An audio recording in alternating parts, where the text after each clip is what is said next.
Pastor, tira só uma grávida. Chega grávida.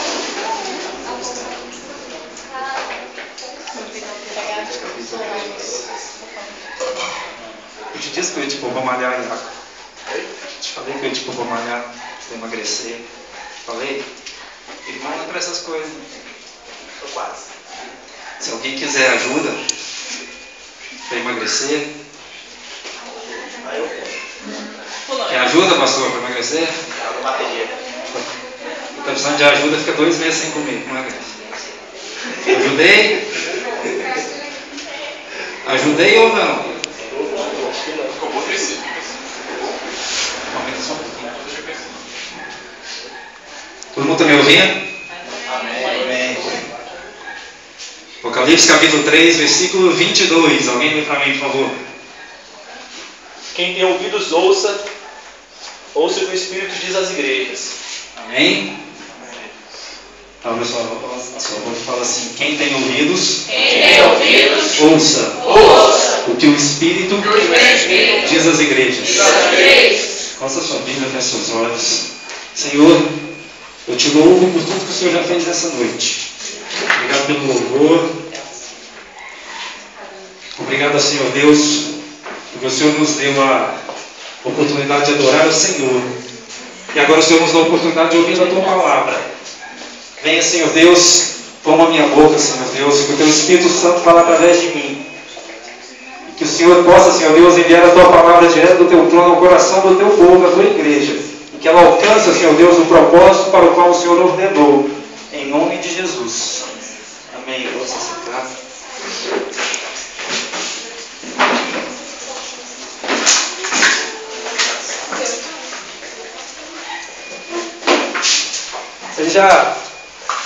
Quem já leu esse trecho, esse texto? Apocalipse? Capítulo 2 e capítulo 3. Alguém leu? Alguém sabe o que eu estou falando? Apocalipse 3. Não pastor não, pastor.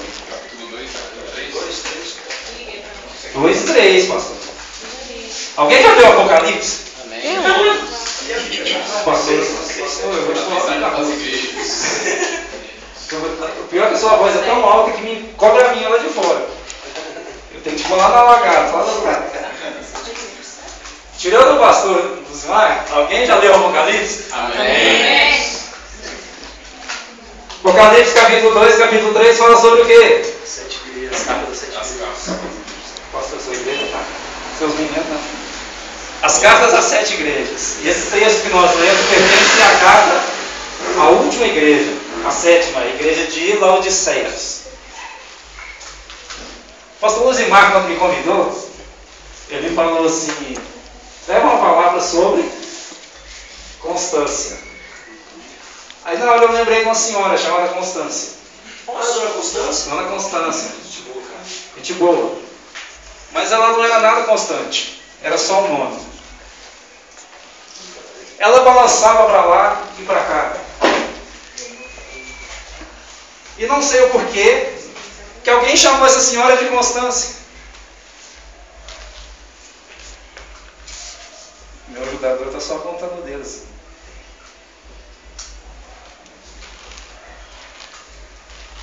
Porque não dá, gente.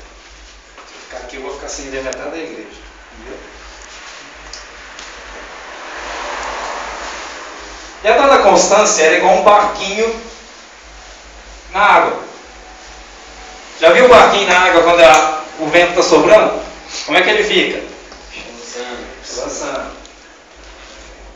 E assim era a dona Constância.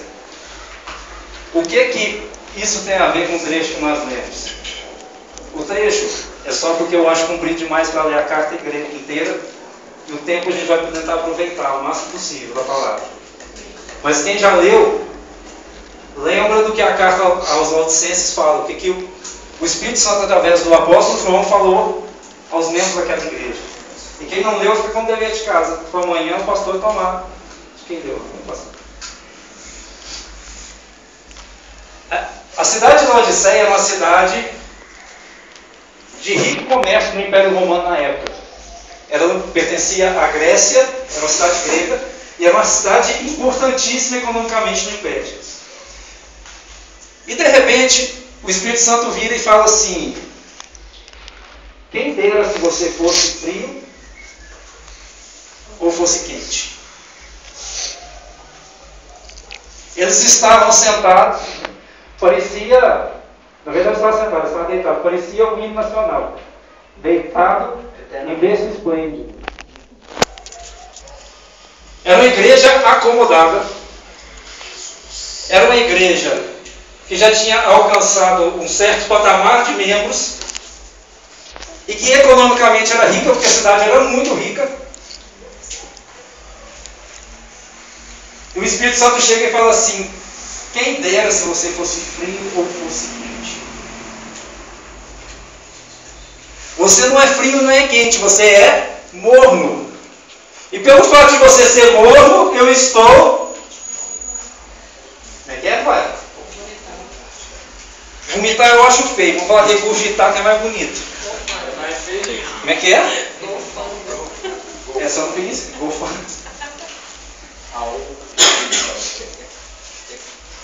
O Senhor já está a ponto de vomitar a pessoa porque ela é morna. E uma pessoa morna tem uma característica muito comum de pessoas que são inconstantes. Porque o frio é frio. A pessoa que é fria, ela é fria e acabou. E a pessoa que é quente, todo mundo entende o que eu estou falando? Eu estou falando de frio e de quente? Estou desenhando. Eu sou péssimo desenhista. A pessoa que é quente, é quente. Mas a pessoa que é morna é aquela pessoa que o apóstolo Tiago fala lá na sua carta. É aquela pessoa que, de ânimo dobre. Ou na Nova Versão Internacional fala de coração inconstante. Coração dobrado.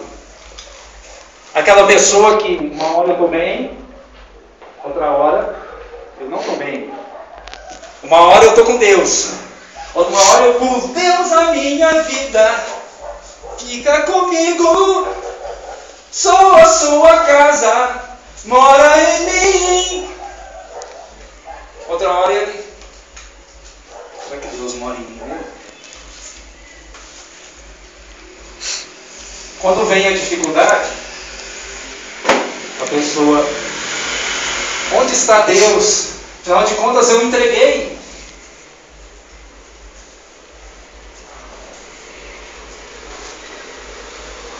Vou falar um negócio para vocês. Eu posso ter uns cabelos brancos, caiu um pouquinho, mas eu sou só um pouquinho mais velho que a Rafael. Não é, Rafael? Não é, Jéssica? Bem pouquinho. Bem pouquinho.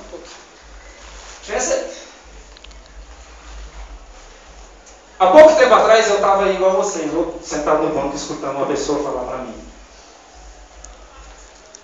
Como jovem, e eu era inconstante. Misericórdia, Deus teve muita misericórdia na minha vida. Porque eu era inconstante.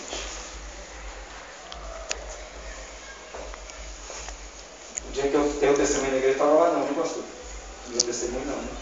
Eu não dormi, não estava não. Eu vivia até mais ou menos uns... Eu tenho 21 anos que eu converti, até mais ou menos uns 10, 12 anos de conversão. Vivia. Não achava que tinha problema, não. E quer assustar mais? Na hora que eu botava a mão na cabeça de alguém, expulsava o capeta em menos de 30 segundos. Se Deus usa uma mula, como é que não vai usar uma pessoa? Então, a inconstância nossa como jovem é natural. Mas isso não é desculpa para nós fazermos o que é errado. Glória a Deus. Porque eu perdi muito tempo da minha vida. Muito tempo.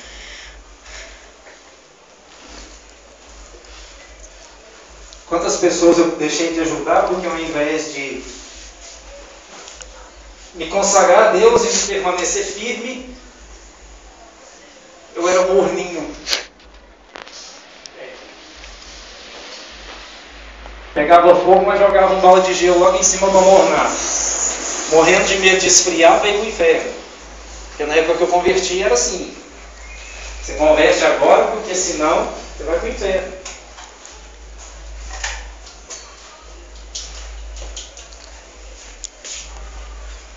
O que você tem feito da sua vida como jovem? O que você tem feito da sua vida? Luzetinha. Mistura de luz e marca. Luzetinha. Luzetinha. O que você tem feito? O que você tem feito da sua vida? O que você tem feito da sua vida?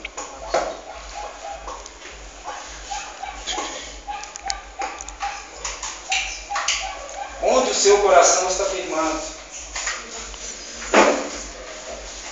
O que eu acho interessante nessa carta à Laodiceia é aquilo que o Espírito Santo usa, aquilo que eles conheciam bem. Deus sempre usa aquilo que nós conhecemos bem para falar conosco. E quando o Espírito Santo fala com João, vira e fala assim: compre de mim ouro refinado. Primeiro ele fala assim, que você está pobre. Você pensa que está rico, mas você está pobre, miserável, cego e nu. Você está pobre, miserável, cego e nu. E o Espírito Santo vira e fala assim: compre de mim ouro refinado, colírio para os seus olhos e roupa de linho finíssimo para cobrir a sua nudez. O Espírito Santo usa isso, sabe por quê? Eram os 3 produtos que Laodiceia era próspera por causa disso. Era uma cidade importantíssima para a troca de ouro, câmbio de ouro. Era a capital do colírio do Império Romano. E como uma cidade economicamente importante, era uma cidade que vendia os linhos mais finos que existia. Então, na sua vida, o Espírito Santo sempre vai falar aquilo que você vai entender. Eu posso estar falando meio confuso agora, mas o Espírito Santo vai falar aquilo que você entende. Porque ele não é um espírito de confusão. Ele é um espírito de paz, de amor, de moderação.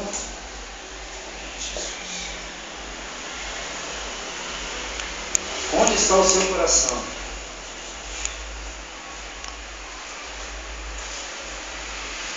Onde está a sua vida? Você já parou para pensar, você como jovem,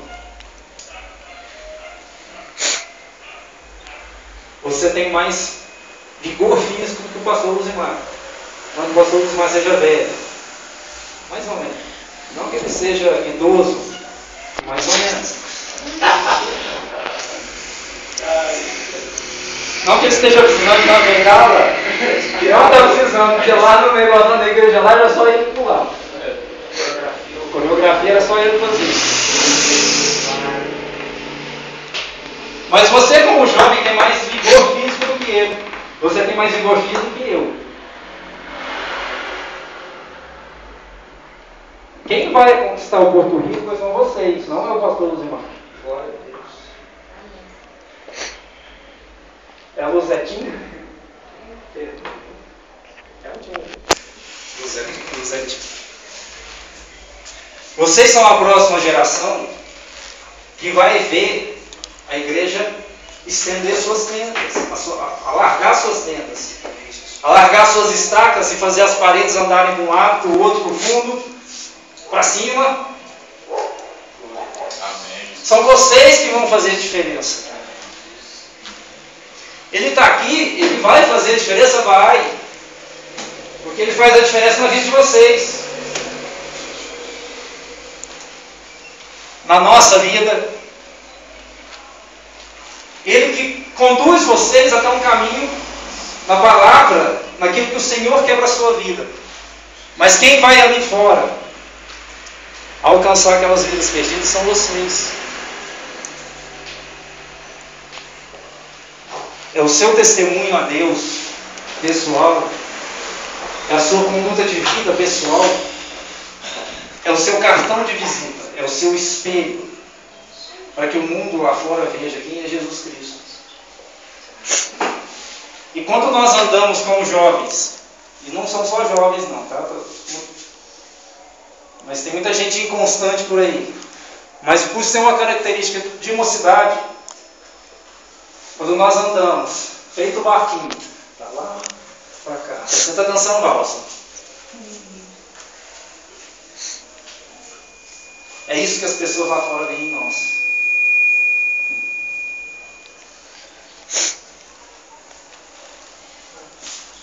Eu vou para a igreja fazer o quê? Lá fora no mundo, pelo menos, eu posso aproveitar a vida. Porque aquele ali, ó, eu não sei se ele está lá ou se ele está cá. Eu não sei se ele é da igreja mesmo ou se não é, porque um dia vai e outro dia não vai. Um dia ele está bem, outro dia ele não está bem. Acho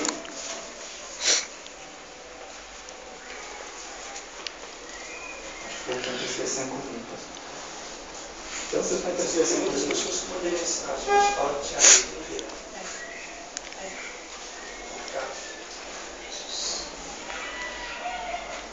É você que faz a diferença. Quantos colegas seus que poderiam estar aqui hoje? Quantos colegas seus? Quem estuda aqui? Com a sua idade. Quantos colegas seus de escola, de faculdade poderiam estar aqui? Quantos aqui trabalham?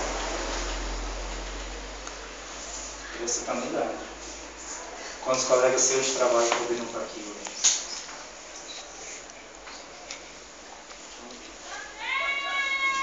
Quem aqui conhece outra pessoa da igreja que não está aqui? Alguém um? Quantos irmãos seus da igreja que não estão aqui hoje?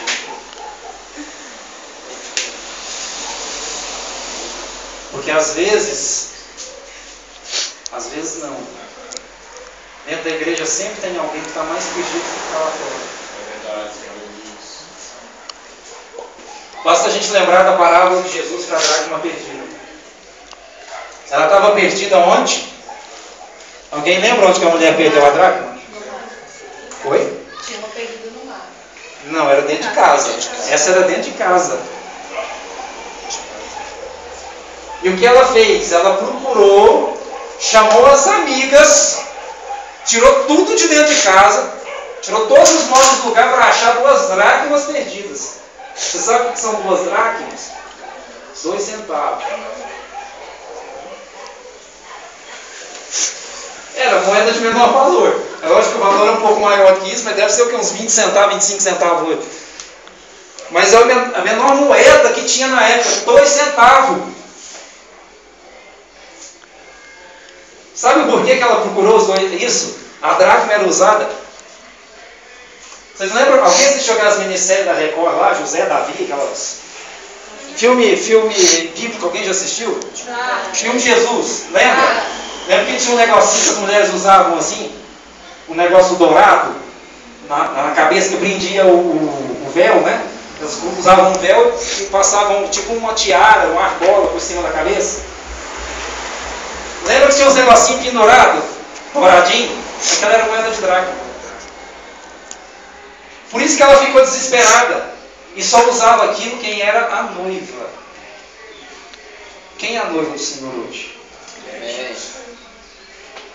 Por isso que ela ficou desesperada por as 2 dracmas. Porque faltava o seu encontro com o noivo. Na hora que o noivo fosse encontrar com ela ia estar despreparada.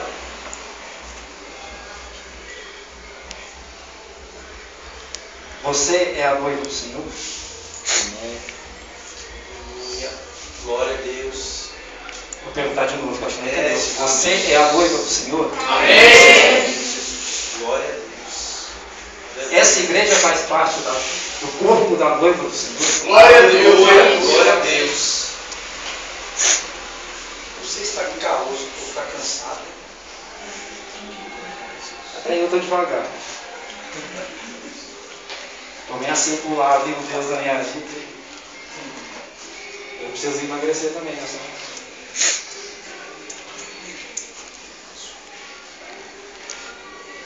Onde está a sua dracma? Feche seus olhos.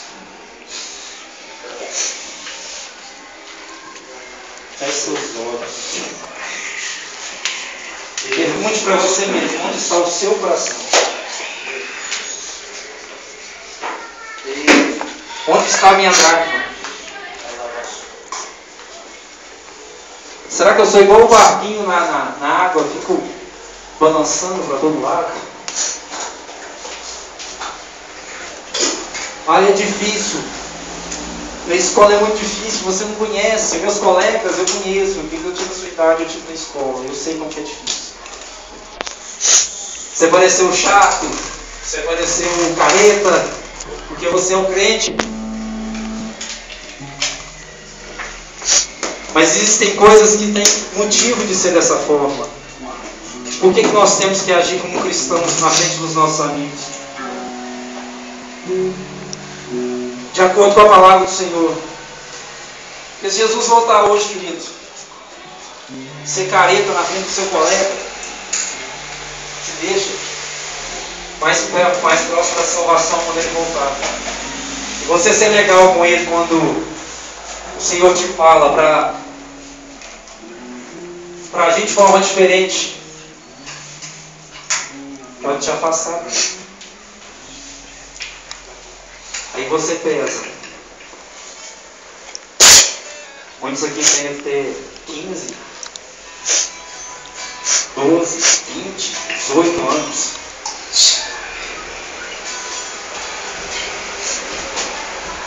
Aí você fala assim, eu não vivi nada ainda. Eu não vivi os prazeres ainda dessa vida direito.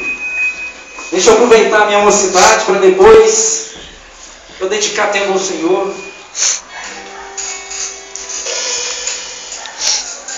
Ô meu querido, amanhã pode ser tarde. Amanhã pode ser tarde.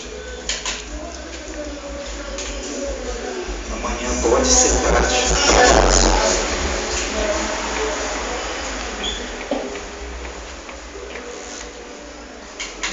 Sua vida é como esse barquinho, tire esse desse lado e coloque no rio de água viva, porque lá ele não balança.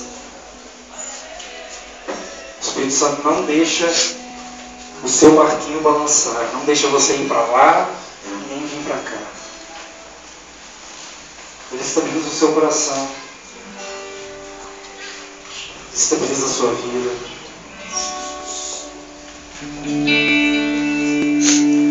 Ele nos dá mais tranquilidade, nos dá mais paz. Ele nos dá amor. Aleluia. Ele nos dá tranquilidade. Ele nos dá constância.